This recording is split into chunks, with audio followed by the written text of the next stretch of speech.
Entre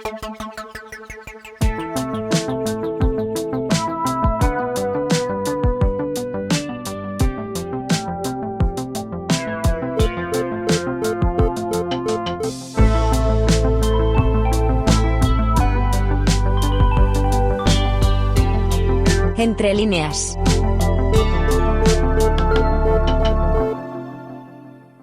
Un día más os damos la bienvenida a este espacio donde, entre líneas, tratamos de desvelar las representaciones de género que nos envuelven. En este podcast exploraremos los estereotipos y los sesgos presentes en los medios de comunicación y la publicidad. Hablaremos de las mujeres que no están y también de las iniciativas que poco a poco están cambiando esta realidad.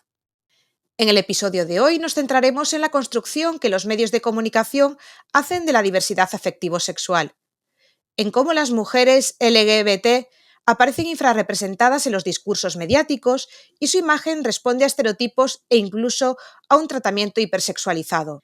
Para explorar estas cuestiones contaremos con la presencia de una experta, con quien ahondaremos en estas representaciones, pero también en fórmulas e iniciativas que buscan derribar estos límites. Ella es Kika Fumero, consultora especialista en violencia sexual y de género, experta en coeducación, en el amplio sentido de la palabra, y activista por los derechos humanos LGBT. Pero mejor le pedimos que se presente. Buenos días, Kika, y gracias por animarte a participar en este podcast. Para comenzar, ¿quién es Kika Fumero? Hola, ¿qué tal? Muy buenas tardes. Encantada de estar aquí. Es un placer de compartir este ratito con ustedes, un poco desmembrando y desmenuzando, ¿no? Pues todo cómo se nos representa, especialmente a las mujeres LGBT, en la sociedad en general, en todos los medios a los que tenemos alcance hoy en día. Bueno, para comenzar, y ya hablando de las representaciones tanto en medios de comunicación como a lo mejor desde la perspectiva del audiovisual, de la ficción, ¿cómo crees que están ahora mismo representadas las mujeres LGTB en estos medios? Pues desde el momento que empezaron a representarnos en las distintas, para empezar, en las distintas películas, por ejemplo, que la manera en que se nos representaba era una manera bastante negativa, bastante estigmatizante, porque siempre éramos hablo en este caso, por ejemplo, de las mujeres lesbianas, que era pues la parte más transgresora. Siempre se nos representaba como algo o como feas, o como las feas, o como algo muy masculinizadas, pero ridiculizando, estigmatizando esa masculinización, no como algo positivo, como realmente tiene que ser. Y luego nuestras vidas estaban siempre ocultas, siempre había un drama detrás, y al final acabamos o muriendo o quitándonos de en medio, ¿no? Por decirlo de alguna manera, pues evidentemente ya me entienden. Eso al principio. Luego es cierto que ha habido un boom en las últimas décadas. Pues normalmente ahora creo que rara es la serie que haya en la que no haya un personaje del colectivo LGBTI. Hablando en concreto de las mujeres, siempre pues a las mujeres, en este caso lesbianas, siempre se nos representa como muy heteronormativas, que es lo que llamamos la homonormatividad. ¿Qué es la homonormatividad? Pues ser lesbiana, pero manteniéndonos dentro de la norma en cuanto a pues, comportamientos, actitudes, formas de ser, expresión de género, cómo vamos vestidas, siempre bastante feminizadas, dentro pues, de esa norma de lo que se espera de que tiene que ser una mujer. Y por supuesto, pues incluso casadas, con hijos, con gato, con perro, quiero decir, en una situación y por supuesto un nivel adquisitivo siempre medio o medio alto, incluso, porque si nos vamos a The L Word, por ejemplo, que lesbiana se reconoce ahí. Yo creo que ninguna, que nos gustaría o que nos guste igual, pues alguna nos gusta, pero que reconocernos, evidentemente no. Es decir, todo es muy homonormativo, es decir, que se sigue la norma. ¿Qué quieren transmitir con esto? Bueno, pues sí, lo aceptamos, pero tienes que pasar por determinados aros. no pasas el aro de la orientación sexual, porque la que está normativizada es la heterosexual, pero tienes que pasar el aro de todo el resto. Del casamiento, monogamia, hijas e hijos, perros, gatos de compañía, una casa, un trabajo, una mujer respetable, buena, en fin. Entonces creo que hemos caído en una trampa porque se nos hace pasar por un aro, al fin y al cabo, no el de la orientación, pero sí se nos acepta y nos perdonan y nos da una palmadita en la espalda si pasamos por el resto de aros. Y eso también es estigmatizante y es discriminatorio porque evidentemente las lesbianas pues somos de todos los colores, de todas las maneras habidas y por haber, y nuestra expresión de género, es decir, lo masculino o femenina que sea, pues es tan amplio como amplio es el trecho que va de un extremo a otro, ¿no? Es decir, hay un abanico muy, muy grande. Y ahí es cuando ya se empieza a romper la norma y cuando ya empezamos a ser molestas. No nos expresamos o se nos hacen que nos expresemos en determinados medios o determinados productos audiovisuales de una manera, pues como el resto de parejas, a lo mejor entre hombres y mujeres, es decir, pues besándonos, pues teniendo pues relaciones, atracciones explícitas o implícitas, pero que se vean pues que hay sexualidad, no solo sexualidad, sino incluso relaciones sexuales, depende de qué medio o de qué producto audiovisual estemos hablando. Ahí ya rompemos y ahí ya empezamos a ser molestas. Y esto es importante ponerlo sobre la mesa porque es un peligro, porque luego esa es la imagen que estamos dando a la sociedad. Los medios audiovisuales, al fin y al cabo, son agentes socializadores, es decir, educan, sensibilizan, y si ese es el mensaje que estamos dando a la sociedad, luego evidentemente nos están estigmatizando y arrinconando y dificultando el desarrollo personal y vital del resto del colectivo que no formamos parte o no pasamos por esos aros y no entramos en la norma, ni entramos ni queremos entrar. Así que yo creo que es verdad que ha habido un avance, ya no nos morimos, ya no nos quitamos de en medio, bueno, pues mira, a veces incluso acabamos felices, pero sí es cierto que todavía esa homonormatividad está muy, muy presente, y hablo de los productos audiovisuales genéricos, ¿no? Sí, genéricos, no de los específicos, que por supuestísimo ahora cada vez más, afortunadamente, pues las propias personas profesionales, ¿no? de estos ámbitos, de estos sectores, pues han tomado las riendas y han comenzado a generar y a hacer y a diseñar productos que sí nos representan. En esos productos genéricos, así como las lesbianas se les pinta de esa manera, y si no es como la rara, la butch, la camionera, la de el pelo corto, muy masculina, camisa de cuadro, que genial, porque también somos esa, pero de una manera negativa, ¿no? En esos productos genéricos. Y ahora, por ejemplo, a las mujeres transexuales, lo que se transmite es una mujer hipersexualizada, en una actitud muy exagerada. Y por lo tanto no es cierto. A las mujeres transexuales no, bueno, habrá quien sí, como las mujeres heteros, evidentemente, pero hay muchas que evidentemente no. Y a las mujeres bisexuales en esos productos genéricos, digamos, cómo se les trata es como si estuvieran confusas, como si no supieran, pues ahora, pues de repente me gustan los chicos, pero ahora he descubierto que no, que en realidad lo que pasa es que soy lesbiana, o no, o el tema con esta chica fue algo concreto, algo de un momento dado, pero en realidad estaba confundida y me gustan los chicos y soy hetero. Es decir, no se representa, ni se respeta, ni se da una imagen positiva de lo que es la bisexualidad.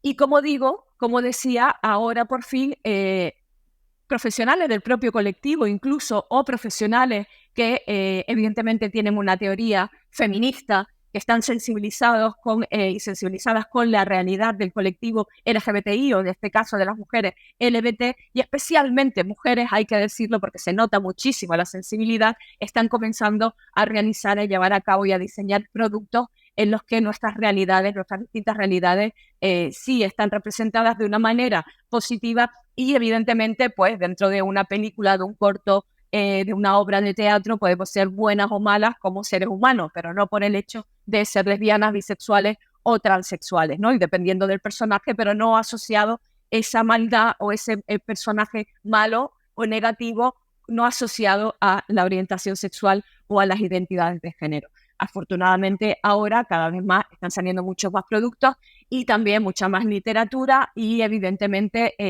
por ejemplo, mucho más podcast, ¿no? Ahora asistimos al mundo del podcast, ¿no? Que vamos escuchando ya en todos lados, ya escuchamos más podcast de lo que casi se lee, o me atrevería a decir que mucho más de lo que se lee, porque bueno, pues vamos en coche, vamos escuchando un podcast, pues estamos limpiando, vamos escuchando un podcast, nos estamos dando una ducha y ponemos el podcast, aprovechamos esos ratitos para escucharlos y ahí sí están calando, además tiene un efecto brutal porque como normalmente si vives en compañía te pones los cascos o te pones los auriculares y eso te entra directamente en el cerebro y creo que están haciendo muchas compañeras y muchos compañeros una gran labor en ese sentido. Es que a mí una de las cuestiones que me llamó la atención cuando empecé a investigar, ¿no?, en podcast feministas era como había un boom del universo podcaster queer en Estados Unidos, por ejemplo, ¿no? En Estados Unidos los principales podcasters independientes o los que tienen más tirón suelen ser o queer o personas afroamericanas. Entonces, eso te hace ver, por un lado, que poco representados o que poca sensación de representación en los medios tradicionales, ya sea en todo su esplendor, ¿no? Como la necesidad de buscar una voz, de tener sus temas, de situarlos en agenda, de que personas, bueno, pues que están escuchando de repente vean que no son raras, ¿no? Que hay mucha más gente que piensa así, ¿no? Por no ubicarse en esa representación normativa, ¿no?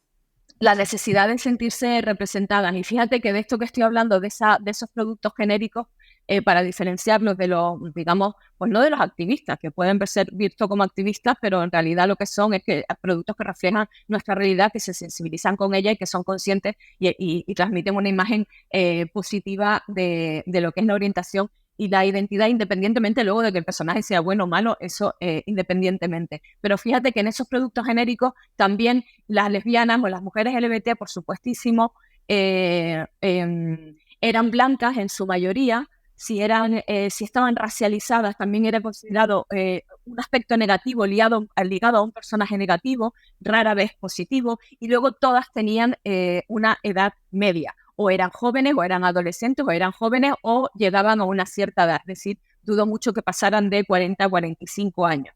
También invisibilizando, pero eso se hace en general, no solo con las mujeres LGBT, también con las mujeres heterosexuales, invisibilizando todo lo que es la sexualidad y el sexo, las relaciones sexuales entre las mujeres de mayor edad. Hablo ya, pues, cuando entramos en una edad de menopausia, cuando ya dejamos de ser productivas, de ser productivas en cuanto a la reproducción en esta sociedad, y ahí ya pues se nos quita todo tipo de sexualidad y se nos veta todo tipo de relaciones sexuales, del erotismo, de las fantasías sexuales, pues todo ese apetito sexual, fantasía, sexualidad en general que tenemos, por supuesto, todas las personas, aún cuando, en este caso en concreto, sobre todo las mujeres, porque a los hombres no les pasa, aún cuando llegamos a una determinada edad. Descubrí hace años que el clítoris es el único órgano que no envejece, que sigue funcionando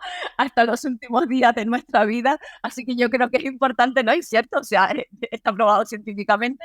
No es que lo diga yo, o sea, todavía no tengo edad como para verificarlo, justo un minuto antes de morir lo diré, pero sí está comprobado y yo creo que es importante también ponerlo sobre la mesa y entender que nuestro cuerpo y nuestros cuerpos siguen vivos hasta el último momento y por lo tanto tenemos también que visibilizar y que no esconder esa sexualidad que nos acompaña a lo largo de nuestra vida, sobre todo cuando somos mayores, porque eso también es un estigma y si a eso le suma el ser lesbiana, pues ya ni te cuento, el ser lesbiana o el ser una mujer trans, evidentemente no estaríamos hablando de clítoris, pero por supuesto sí de sexualidad y de relaciones sexuales, en fin, si a eso le sumas muchas otras características o interseccionalidades, pues ni te cuento, ¿no? Las dificultades que tienen. Y luego que quienes tenemos una cierta edad, pues hemos nacido en una época en la que había cero referentes. Yo recuerdo, pues,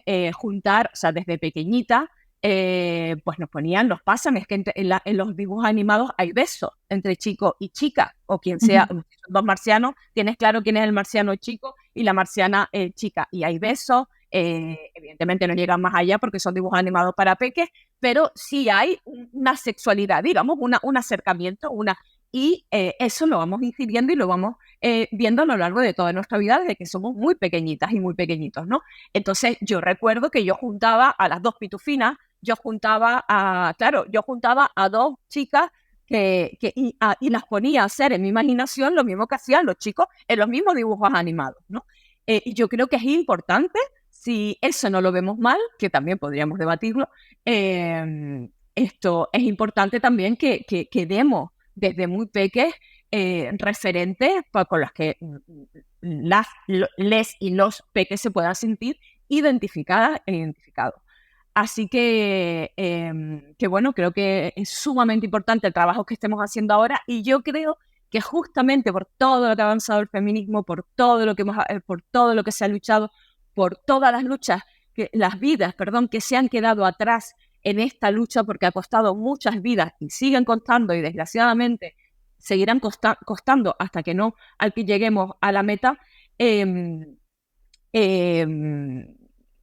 pues yo creo que por esa misma razón hay una reacción en la sociedad, un movimiento reaccionario al que estamos asistiendo, y que es un movimiento negacionista con la violencia de género, o en general con todas las violencias machistas, que quieren quitarnos derechos humanos fundamentales, derechos a ser, a existir y a desarrollarnos y a tener una vida plena a las personas LGBTI, y lo estamos viendo en distintos gobiernos, ¿no? Así que bueno, por un lado muy bien, pero por otro no podemos bajar la guardia y ser conscientes de que el avance también lleva consigo implícito una reacción frente a la que tenemos que estar preparadas, ¿no? Y la única manera de estarlo, desde luego, es juntando fuerzas y en pro de los derechos humanos fundamentales, porque al fin y al cabo no estamos hablando de otra cosa sino de eso. Y por supuesto salvaguardando una democracia que mucho nos está costando y nos ha costado, ¿no?, construir. Yo me acuerdo, respecto a lo que comentas, cuando había salido la ley contra la violencia de género, la fruición de algunos medios de comunicación cuando aparecieron los primeros casos de violencia de género entre parejas homosexuales. En plan de... como de repente decir que no solo los heterosexuales, el varón heterosexual sobre la mujer son el monstruo o el vecino que siempre saludaba, sino que se reproduce también en estas parejas. Yo creo que fue una especie de acoso y derribo, porque como fue el mismo gobierno el que dio un impulso a los derechos LGTBQ, y al mismo tiempo el mismo gobierno el que estaba, es decir, todos los avances en este sentido, en el feminismo, en los derechos humanos desde una perspectiva más universal, ¿no? Que de repente mediáticamente había como un backlash para mostrar que vosotros también sois malos. Sí, sí, evidentemente el machismo lo llevamos en las venas desde hace siglos, y lo llamo todo el mundo. El machismo ojalá decidiera, no, tú eres hetero, tú pues sí, a ti sí te pongo machismo, eres lesbiana, imagínate que yo, ¿no? Pues así yo creo que conseguiríamos lesbianizar el mundo sin quererlo, no tendríamos ni que luchar. No, era una broma. Evidentemente el machismo corre por nuestras venas, y reproducimos comportamientos, actitudes, pues en las que hemos sido socializadas, ¿no? Eso está claro, como sociedad, evidentemente, ¿no? Yo sí creo que la violencia que se reproduce entre parejas del mismo sexo, por supuesto, violencia machista, no así de género, porque tenemos que entender que la violencia de género, al ser estructural, forma parte también de cómo es por cómo la percibe la sociedad cuando nos mira, ¿no? Cuando ve a un hombre ejerciendo violencia sobre una mujer, pues esa violencia tiene que ser muy marcada para que se detecte, ¿no?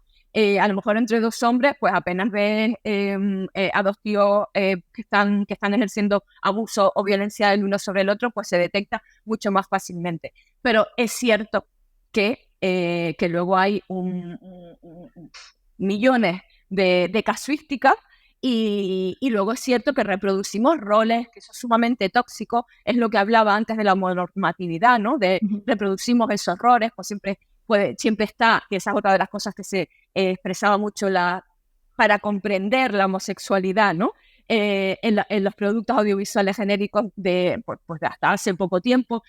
Una era más, a veces un poco más masculina que la otra, excepto en Hospital Central, y ahí incluso pues los caracteres, en fin, podríamos incluso valorarlo. Pero sí es verdad que reproducimos una serie de roles que llevamos, que es lo que hemos aprendido y es lo que hemos visto, porque nos hemos criado con ellos en la tele, en los dibujos, en las pelis, en las series, en los videojuegos, en los cuentos, en los libros, y evidentemente se reproduce la violencia también, por supuestísimo que sí. Y eso también o sea, es necesario abordarla. A mí me llama la atención en representaciones, comillas, más modernas, ¿no? Más modernas, digo, más contemporáneas, de lesbianas, por ejemplo, dos roles, que es la homosexualidad forzosa, que es similar a la de los varones. De repente te presentan en una cárcel y las mujeres, ahí puede haber más o menos diversidad, pero también hay lesbianas circunstanciales. Y después la de la mujer con poder, que tiene, bueno, pues que es masculina en sus maneras, ejerce el poder y suele tener pues una persona sumisa que también es otra mujer, ¿no? Entonces a mí me choca porque al final es darle la vuelta, y donde había una corbata, pues ahora hay un traje de chaqueta. Y donde había, bueno, pues el típico película de cárcel, de repente es algo parecido, ¿no? Sí, y fíjate que sí, y eso se reproduce, es curioso en todos los estamentos también de poder, no solo en lo audiovisual, se reproduce en la vida misma. Y yo que he estado 4 años en la política, también he visto cómo hay un código entre hombres, y ese código implica también todo, o sea, lo simbólico y lo visual. Y que, por ejemplo, es la vestimenta. Si tú coges cualquier foto de cualquier evento en el que haya una serie de políticas y de políticos, ellos van de uniforme, y nosotras vamos pues como queremos, ¿no? Pero es cierto que en determinados lugares la gente, muchas mujeres, optan por, digamos, entre comillas, ponerse ese uniforme. Y a veces se hace estratégicamente. Y se hace estratégicamente para anular todas esas connotaciones que puede tener toda esa feminidad. Bueno, es que sin ir más lejos, mira a Margaret Thatcher. O sea, es que no, perdón, disculpa, la Merkel en Alemania, ¿no? Es que no hay más que verla. Para anular y para poder llegar un poco más, no digo que del todo ni mucho menos, pues seguimos siendo mujeres y nos siguen leyendo como tal, a esa negociación de tú a tú. Y es curioso y interesante, ¿no? También en las empresas, también sucede en las mujeres que tienen un determinado poder, también cómo se masculiniza no solo esa actitud, el comportamiento, las formas, la manera también de negociar muchas veces, sino también incluso esa vestimenta. Y yo no sé si fue antes el huevo o la gallina, si es que lo vimos antes en lo audiovisual y luego lo replicamos, porque luego bebemos mucho, ¿no?, de lo audiovisual y nos educa y nos sensibiliza mucho. Pero es cierto que se da en lo audiovisual y que trasciende en la vida real. Bueno, y ya para terminar, y ya no te robo más tiempo, ¿qué crees que debería tener una representación para que sea diversa? Es decir, para tener una representación de la diversidad afectivo-sexual, las mujeres con diversidad afectivo-sexual, y que sea, bueno, pues diversa, que sea, no sé si llamar ejemplo, pero que no sea un desejemplo, por decirlo de alguna manera. Yo creo que para empezar, cualquier profesional del mundo de la cultura, del mundo de las artes, para ahondar en un sector determinado o para utilizar determinados personajes, tiene que acercarse a ese mundo para poder luego elegir y diseñar y moldear un personaje determinado. Tiene que acercarse a ese mundo y tiene que también, desde mi punto de vista, es tan potente el arte, es tan potente la cultura, es tan potente el cine que creo, y todos los medios, ¿no? Todos los medios de comunicación, es tan potente los podcasts, es decir, que creo que se tienen que responsabilizar también del poder que tienen. Y tienen un poder muy grande. Y para responsabilizarse de ello, en primer lugar, tienen que conocer el terreno que quieren pisar, y luego tienen que reflejar una diversidad, como la vida misma. Estoy hablando de discapacidades, de distintas discapacidades, estoy hablando de personas mayores, estoy hablando de pues, un área rural, un área urbana. Quiero decir, creo que tienen que responsabilizarse del poder que tienen para sensibilizar y socializar de alguna manera y generar conciencia, generar un conocimiento, una actitud crítica ante lo que están viendo. Y también tienen que cuidar mucho de no caer en el típico tópico de asociar lo malo y lo negativo a, por ejemplo, a una persona gorda. Las gordas siempre suelen ser las malas de la película, o las personas que se ridiculizan, o las personas que se premian y se ven tiernas como, ay, mira, pobrecita, te voy a perdonar la vida y te voy a dar algo bueno, y lo vemos así porque como es gorda, ¿no? Por ejemplo, pues que rompan con esos cánones, que den, yo creo que es necesario dar otras soluciones, y que lo bueno, lo malo de los personajes, del intríngulis de la trama, de la que sea, evidentemente ahí solo faltaba que nos metiéramos, pero que no reproduzcan esos tópicos típicos y que caigan en que la orientación sexual, la identidad de género, el ser gorda, el ser mayor, lleva intrínseco algo negativo per se, pero por el mero hecho de ser mayor, por el mero hecho de ser gorda, por el mero hecho de ser lesbiana o no, sino salir de esos tópicos o de esos lugares comunes en los que se cae. Así que es importante, digo, resumiendo, dos cosas. Una, acercarse a esas realidades, estudiarlas, acercarse a la realidad del colectivo LGBT, y tener una mirada interseccional, por supuesto, y ver a una persona que yo no soy lesbiana y punto. Yo tengo muchas características y además tengo privilegios y tengo no privilegios, digamos, tengo características que me hacen que la sociedad me estigmatice. Ser muy consciente de ello, de la interseccionalidad, y por supuesto ser también muy consciente y responsable del poder tan grande que tienen en sus manos, porque al fin y al cabo los medios de comunicación, los productos audiovisuales, la cultura, el cine, el arte, son unas herramientas muy potentes que pueden ser y convertirse en herramientas de destrucción masiva o de construcción masiva. Bueno, pues muchísimas gracias con esta reflexión que nos quedamos de acercarse al colectivo por un lado y por otro lado hacer personajes complejos como es la realidad de compleja, que no seamos completamente planos en la construcción de cualquier producto audiovisual, por ejemplo, ¿no? Pues aquí, si te parece bien, lo dejamos. Muchísimas gracias por dedicarnos tu rato, este tiempo, y hasta la próxima. Hasta la próxima. Muchísimas gracias a ustedes. Un placer. El podcast Entre Líneas pertenece al proyecto del mismo nombre financiado por el Instituto de las Mujeres y desarrollado desde la Universidad de Da Coruña por un equipo docente de varias disciplinas y universidades. Al micrófono, Teresa Piñeiro. Edición y montaje, MJ Pérez.